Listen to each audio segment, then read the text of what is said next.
day, everyone. I'm Mel Spooner, Cause MD, and I'd like to introduce you to my fellow co-founder and Cause Education Director, Dr. Cole Robertson, who is joining me today. Hello, folks. In today's session, we are going to frame up the beginnings of how to embed a COVID-19 rehabilitation program into your club services.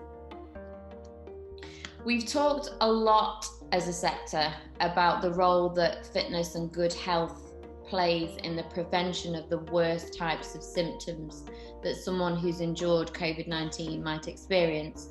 But we've talked a little less about the role that we can play as a sector in the rehabilitation of someone who has endured COVID-19, when in fact we can do both really well. Right, Cole? When it comes to the population that we can communicate to with regards to the prevention of the worst type of symptoms that someone can endure if they experience COVID-19, we can obviously communicate that message to everyone. That message is relevant to the entire population, and we know that. When it comes to the population size of those that we can rehabilitate who have endured COVID-19, let's have a look at the size of that population and in reality how many people we can help. And this is just the start. If we go across from here, which is where restrictions began back in March, and we had 1,734 confirmed cases, to where we are today, or more recently with 500,000 confirmed cases. What we need to recognise is that even with a vaccine, the fact is over the course of the next 18 months, 2 years, more and more people are going to encounter and deal with COVID-19. And actually, being fit is not preventative.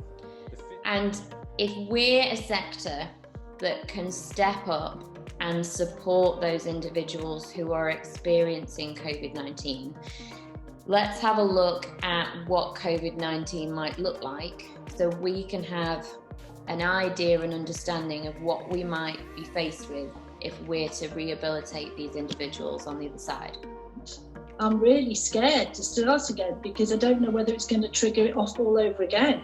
But I don't want to not start again because I want to get back to myself. But I don't know when the right time will be to start. It's never stopped. It's never bottomed out. Without a vaccine, we are looking at a very different world for the next 2 or 3 years.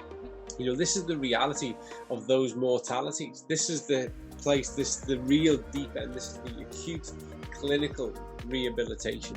And for most people, their rehabilitation will be non-clinical because they won't be hospitalized.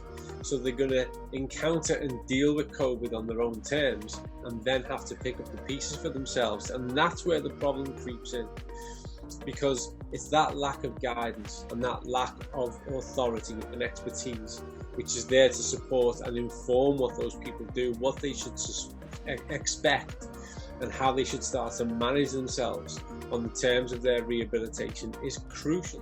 When it comes to the guidance and lack in some instances thereof that Cole just spoke to, that's where we believe that we can step in as a sector. And what clubs are asking is how can they get started and how can they get involved and start to provide rehabilitation programs locally amongst their communities. So here's the approach that we've been taking. So to help, we have prepared an accompanying video attached to this session. This video contains a series of canned responses to questions that we are regularly asked by clubs, coaches and individuals who have endured COVID-19. Topics range anything from transmission of COVID-19 during exercise through to wearing face coverings, right the way through to the best time to restart exercise. We've also prepared a downloadable PDF that lists a series of frequently asked questions that an individual who has experienced COVID-19 is most likely to ask a practitioner. Guys, Mr. Dave Stalker is certainly a hard act to follow, so thank you for joining us.